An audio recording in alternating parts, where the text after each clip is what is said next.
एक घर में 4 व्यक्ति होते हैं, मम्मी, पापा और उनकी 2 बेटियां। अब डेली सुबह की ड्यूटी होती थी 2 लोगों की कि उस घर से 2 लोग दूध लेने के लिए जाया करेंगे। अब चाहे मम्मी के साथ बेटी या पापा के साथ एक बेटी।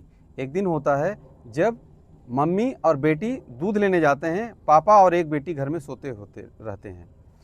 अब उसी समय 1-2 व्यक्ति आते हैं और उस घर में घुसते हैं, और घर में घुसने के बाद उसी घर में डंडा होता है और डंडा उठाते हैं और सोए हुए बेटी और बाप के ऊपर इतना तेजी से वार करते हैं कि उनकी सोए हुए में मौके पर ही मौत हो जाती है। अब जब वो लोग मर जाते हैं, उसके बाद वो दोनों लोग इंतज़ार करते हैं कि वो जो महिला है और बेटी वो भी आएंगे, तो उनका भी हम ऐसे ही हश्र करेंगे। जब वो लोग आते हैं, अंदर घुसते हैं, उनको पता नहीं था कि हमारे साथ ऐसा होने वाला है। वो दोनों जो हत्यारे बैठे थे, उन दोनों ने इतना कस के डंडा मारा कि उन दोनों की मौके पर मौत हो जाती है। मरने के बाद चारों लोगों को एक जगह इकट्ठा करते हैं, चारों डेड बॉडी को, और सोचते हैं कि हम इनको दफनाएं कहाँ, इनको ले कहाँ जाएं। जब सोचते हैं कि अगर हम बाहर निकालते हैं तो हम पुलिस हमें पकड़ लेगी, और पुलिस पकड़ेगी तो अंदर कर देगी।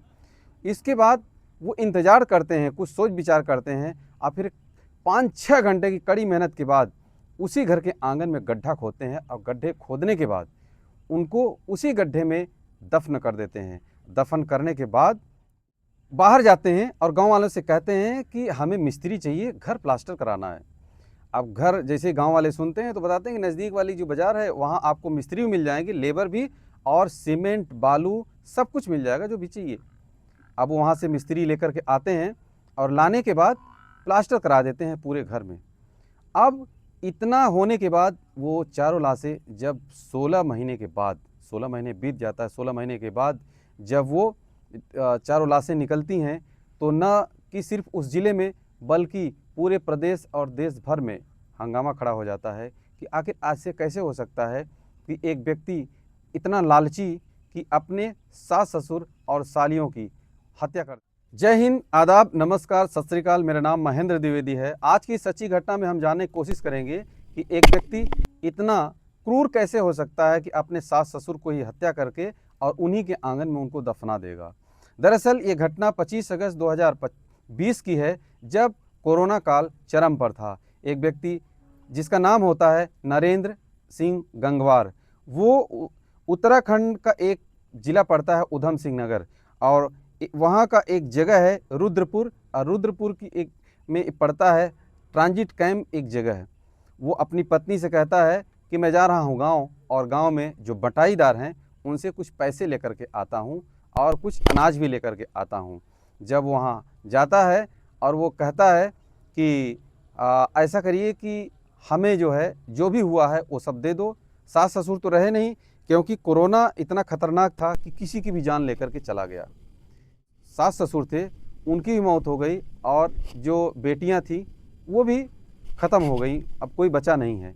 इतनी बात जब सुनते हैं, बटाईदार यानी अधियरे का नाम होता है कुंवर सेन, और कुंवर सेन क्या करते हैं कि रात भर का इंतज़ार करते हैं, और रात में ही गांव के एक दुर्गा प्रसाद होते हैं, उनके पास जाते हैं और कहते हैं कि भैया ऐसी ऐसी बात है, दामाद जी आए हैं और कह रहे हैं कि सास ससुर और दोनों बेटियां उनकी वो ख़त्म हो गई कोरोना में। ऐसे कैसे हो सकता है कि चारों के चारों एक साथ ख़त्म हो जाएंगे। अब जो दुर्गा प्रसाद थे, जो कि वहाँ के मानिंद यानी फेमस व्यक्ति थे, फेमस पर्सनालिटी, वो कहते हैं कि आश्चर्य होता है उनको भी। बोले कोई बात नहीं, ऐसा करो, रात का इंतज़ार करते हैं और सुबह चलते हैं, हम पता करके आते हैं कि ऐसे कैसे हो सकता है। अब दरअसल जो दुर्गा प्रसाद हैं वो उन्हीं के भाई थे, जो जिस व्यक्ति की मौत हुई उन्हीं के भाई थे। वो लोग सुबह होते ही पहुंच जाते हैं गांव। गांव वाले कहते हैं कि हमें भैया काफ़ी दिन से दिखे ही नहीं ये लोग। अब देखिए, वहीं नरेंद्र गंगवार था, विरोधाभास आता है उसकी बातों में। यहाँ कहता है कोरोना मर गए, और गांव वालों कहता है कि सास ससुर और दोनों सालियाँ पता नहीं कहाँ चले गए, दिखाई नहीं दे रहे हैं, और बता कर गए पता नहीं कहाँ इन्हों से नहीं आ रहे हैं। जब इतनी बात होती है तो उन लोगों को शक होता है, यानी दुर्गा प्रसाद। अब दुर्गा प्रसाद क्या करते हैं, पुलिस के पास जाते हैं, और पुलिस में वो दर्ज कराते हैं एफआईआर दर्ज कराते हैं। पुलिस आती है और उनको शक होता है अपने दामाद के ऊपर। क्यों कि दामाद ने जो मरने वाले थे उनका नाम होता है, रुको, उनका नाम होता है हीरालाल। अब हीरालाल की बड़ी बेटी जो लीलावती थी, उससे उसने लव मैरिज शादी कर लिया था, प्रेम विवाह। अब प्रेम विवाह कर लिया था जिससे कि उसकी पटती नहीं थी। अब हुआ ये कि वो 2008 में प्रेम विवाह कर लेता है। उसके बाद इतना शातिर और चालाक था कि उसी घर में वो रहता है कितने साल, 2008 से लेकर 2015 तक। अब इस बीच में सास ससुर और उस दामाद के बीच तमाम नोक झोंक होती है, बेटियों से भी नोक झोंक होती हैं कि ये पता नहीं कहाँ से आकर मेरे घर में रह रहा है। अब जब इतनी बात होती है तो उनमें कहा सुनी होती है और 2015 में वो घर छोड़ के चला जाता है। चला इससे हिस्सा मांगता है। उनकी 3 बेटियां थी हीरालाल की। एक बेटी शादी हो गई थी, उनकी पत्नी का नाम था हेमवती, जिसकी उम्र होती है 55 साल, और एक बेटी की उम्र होती है 26 साल के लगभग, और एक पार्वती होती है जिसकी उम्र होती है 20 साल। अब ये बेटियां सोचती हैं कि ये कैसे आ गया हमारे घर में। अब जब लड़ाई झगड़ा होने लगती है वो चला जाता है छोड़कर, और जाने के बाद दुर्गा प्रसाद जब पुलिस को बताते हैं तो पुलिस बुलाती है उस दामाद को, दामाद यानी नरेंद्र सिंह गंगवार को। नरेंद्र सिंह गंगवार पुलिस के सामने हाजिर होता है तो आनाकानी करता है। आनाकानी करने से उसका काम नहीं चलता है, और पुलिस जब उसको अपने रडार पर लेती है, किसी से पूछताछ करती है, तो वो तोते की तरह सारी बातें उगलने लगता है और बताता है कि मैंने ही अपने सासू और ससुर और दोनों सालियों को डंडे से मार करके मैंने उनकी हत्या कर दिया है। अब इसके बाद जब ये बात बताता है कि उसी आंगन में उसी जगह हमने उन चारों लोगों को दफन कर दिया। वो चारों लोगों को जहाँ दफन किया था वहीं पर चारपाई लगा के सोया करता था। घरवाली को, अपनी घरवाली को जब ये सारा प्लास्टर वगैरह करा देता है तो अपनी घरवाली को गांव से बुला करके लाता है, और बुलाने के बाद उसी घर में रहता है। यानी घरवाली को पता नहीं। अब घरवाली को भी बुलाती है पुलिस। घरवाली एक ही बात की रट लगाती है कि मुझे कुछ पता नहीं इसके बारे में, मुझे कुछ पता नहीं इसके बारे में, मुझे इसके बारे में कुछ पता नहीं, यही रट लगाती है।